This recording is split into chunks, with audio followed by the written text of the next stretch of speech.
Hey guys, this is Cole. It's been a while again. Nice to see you all again. How are you guys doing? So I decided to take a newer approach and I'm ready to show my face.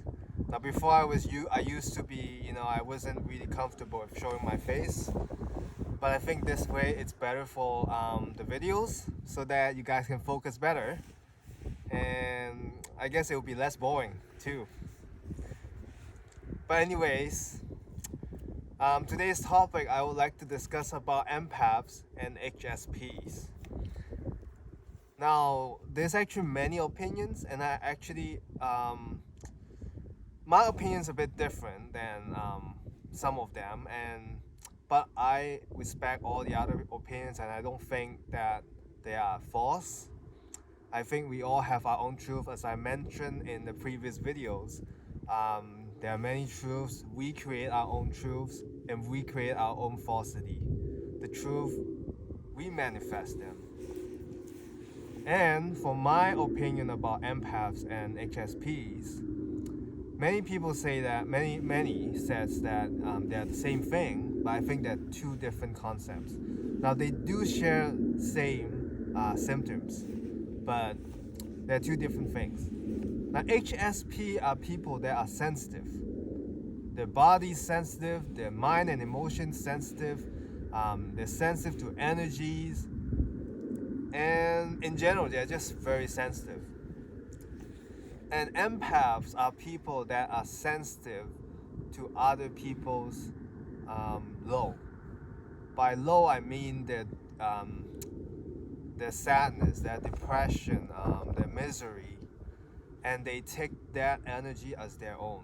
And now that's why they're called empaths, because they're empathic. They're full of empathy. Now I wanted to start with HSP. Oh yeah, and before that, yes, you can be both HSP and empath. And actually, this is not rare. If you are either one, you are likely also the other. If you are an empath, you're also likely to be highly sensitive person. If you are a highly sensitive person, you're likely to be an empath too. But let me talk about HSPs. The symptoms. So first symptom, sensitive body. Now by sensitive body, you got physical senses like the sense of touch, the sense of smell, the sense noise, taste, all of that is doubled or tripled. So you are very sensitive with that, um, with with those stuff. Like for example, in my case, I'm actually sensitive to noise, and I do have trouble sleeping. As you know, I'm actually traveling around the world, staying in hostels, sharing beds with people.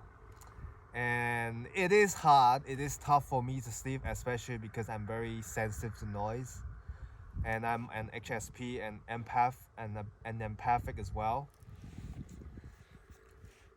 So like noise is like just a noise of doors opening, and like tiny noises can wake me up, can snap, you know can get my attention, and it can be a struggle.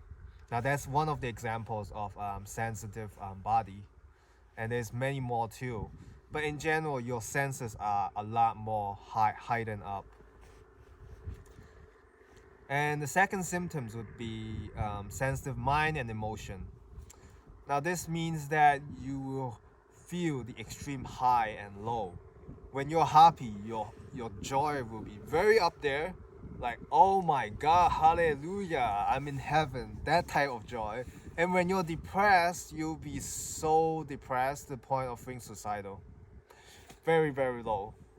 Like it's just that when you're sensitive, your senses become extreme.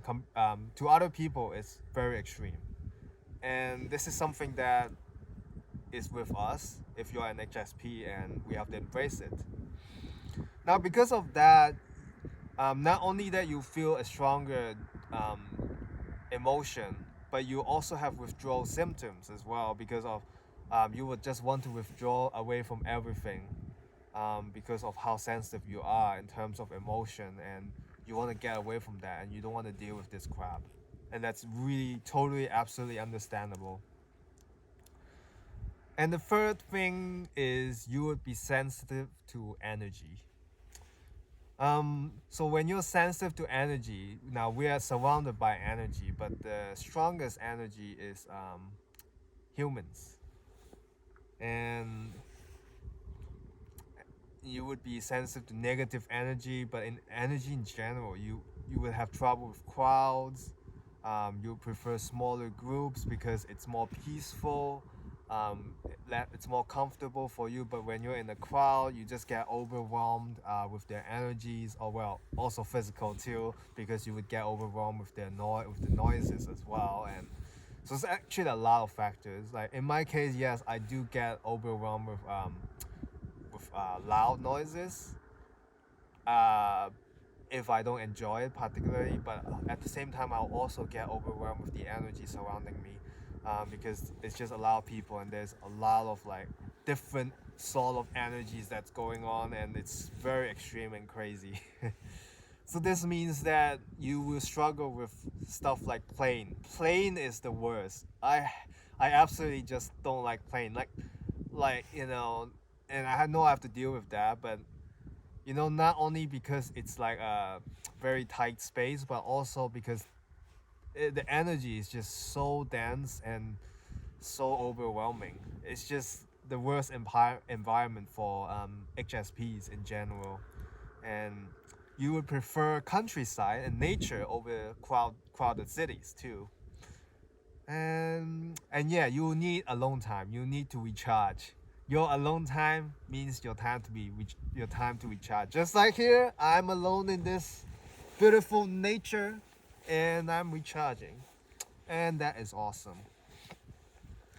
Okay, so these are the three main symptoms for HSPs, and I know that actually these three main parts also has a lot of different parts like withdrawal symptoms and such. But the extra symptoms I'll mention now. These ones are based on my experience as well. I'm not. Please take all these opinions. Just don't take it too seriously. Just if you can't relate, that's fine because we are all different. But this is what I experienced. Now, because we are sensitive, we tend to use more energy and release more energy because it goes pretty extreme.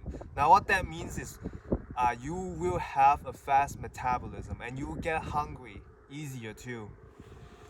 But for me, I actually am not a vegetarian yet because I did mention I eat everything. I eat anything except food that I don't like. But I I eat everything. But in the near future I'll be transitioning to vegetarian. But right now I still struggle with that because I have a fast metabolism, and so you get hungry easier. You eat more, and you won't get fat too because you have a fast metabolism, and that's weird. In fact, because you drain more, you get stressful more, and it drains your energy more.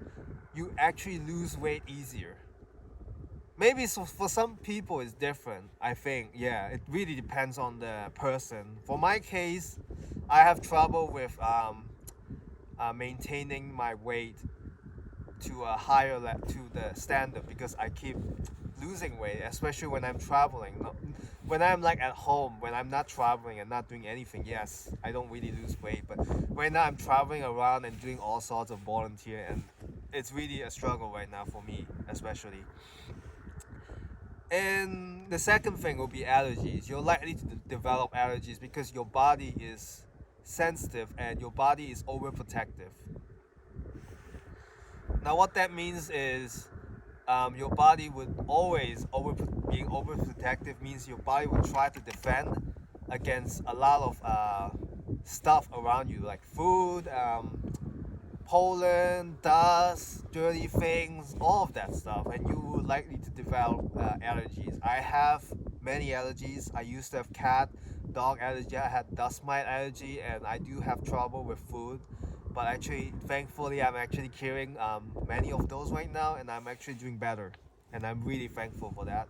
And I think it's possible for you guys to do it too. Spirituality really helped me with that. And if you're watching this video, I think chances are you do well too. I have faith. And then after that, you may develop autism or ADHD, or you may be born with that already, because when you're born you're an HSP, or someone could realize that they're an HSP. But for my case, when I'm born I know that I'm sensitive, but I just didn't realize it. But yes.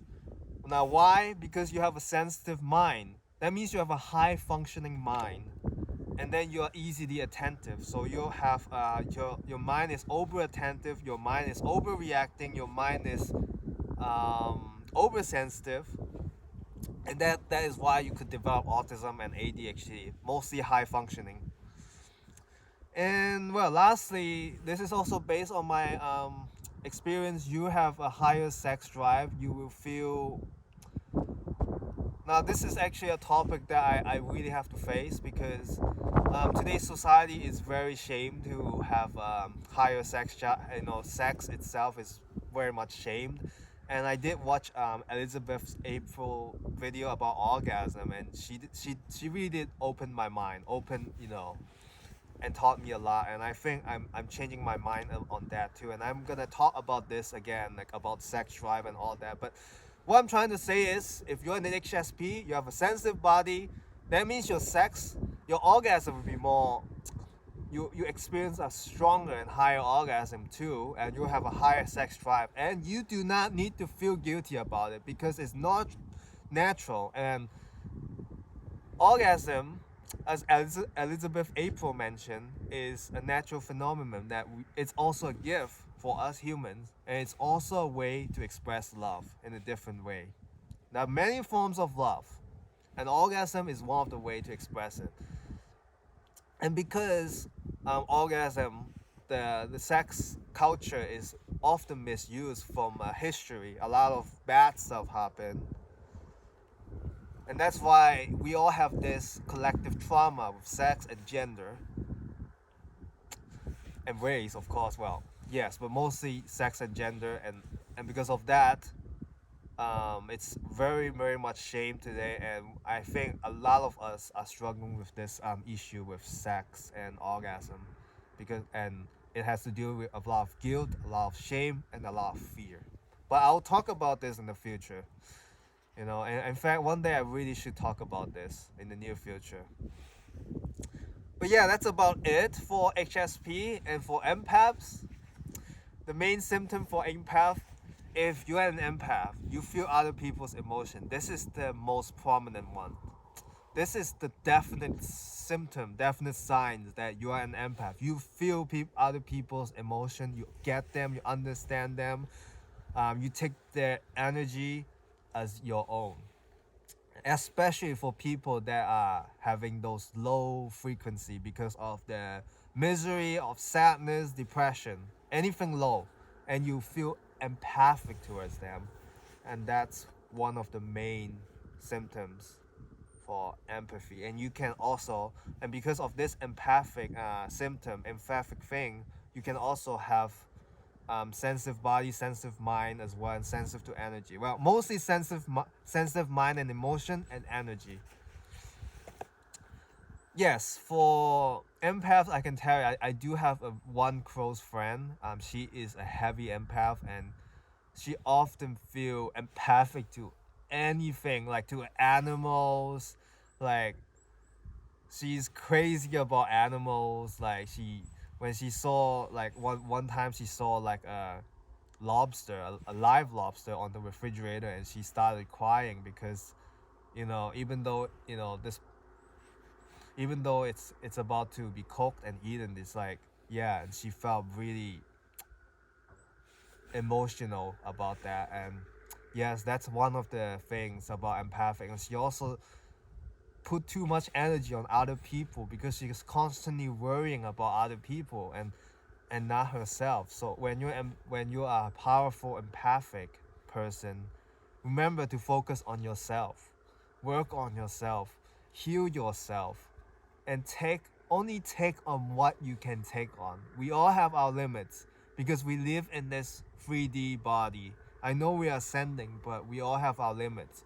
And we need to understand we can't help everyone. And we can only help those that wants to be helped. I think that's the main thing. And for HSP, how do we deal with this? I'm still looking for an answer for HSP because it's still it's a very, you know, it's a challenge to deal with it. And I believe that being an HSP or an empath or both together is a gift, but it can also be a struggle. It's a double-edged sword. But for one fact I know about HSP dealing with being an HSP is you gotta embrace it. You gotta embrace and accept that as part of yourself. That's the first step into working with that part of yourself. Work within that self and embrace it, and find the balance between connection with other people and solitude. You need to recharge, but of course not too long because you may feel lonely, and loneliness is also an emotion that can be felt really strongly. So you also want to find a balance to connect with other people. Yes, that's how I cope with it. So finding balance. Practice mindfulness, meditation, mindfulness every day. Um, Mindfulness is very good because you live in the present and you don't get absorbed with other people's energy because you're focusing on the present and you're focusing on yourself. Yes, learn how to focus. Just like how I mentioned how to talk to angels. Focus. Focus, focus, focus. Find the peace and yes, practice mindfulness. That's the main advice I can give you. And also, yes, eating healthy, eating habits. Find what's the best for your eating. Like, if your body is clearly reacting bad about it, then avoid it. Avoid processed food. Mostly processed food are bad. Like, eat less if possible. Don't eat too much of that. Eat more fruits. Eat more vegetables. Eat, yeah, healthy stuff. And yeah, just for food, really avoid processed food and artificial food. That's one of the main advice I have to give you guys. Like, those are the worst because there's a lot of chemicals in them and they really could mess up our bodies. And what else can I mention? Yes, I think that's the main thing. And obviously we have to embrace it. And yes, higher sex drive and all that. Higher sex drive is also a bit difficult right now. To be honest, I can't, like, just because you guys have a higher sex, I can't tell you guys to, go have sex. No, that's just not it. But forgive yourself and don't shame yourself. Don't feel guilty. If you need to release it, release it. There's nothing shameful about it. Release it if you need to. Release all the energy, release all the emotion, all the problems, the sex drive, just anything. You need to release it. Let go. Let go. Yes, let go is also very important too. But yeah, that's the main advice I can give you. Let me just summarize it again. Practice mindfulness. Practice finding the peace, finding the balance between solitude and connection. Letting go anything, release anything. If you feel overwhelmed with depression right now and you can't stay, just exit, find that peace, and release and let go. It works with anything. And if you really can't exit, do a quick prayer. Praying does help if you can't exit. And then after you find that free time, exit and find that peace, do that meditation. It works. It's the best. Because and don't forget, always accept, embrace this part of yourself. It's a gift from God. I mean, from the universe, or whatever you want to call it. Embrace it. It will work out. It will work out. There's a reason why we are born this way. Have faith in yourself. Namaste. Thank you. Thank you for watching the video. Please subscribe and like, and I'll see you again in the next video.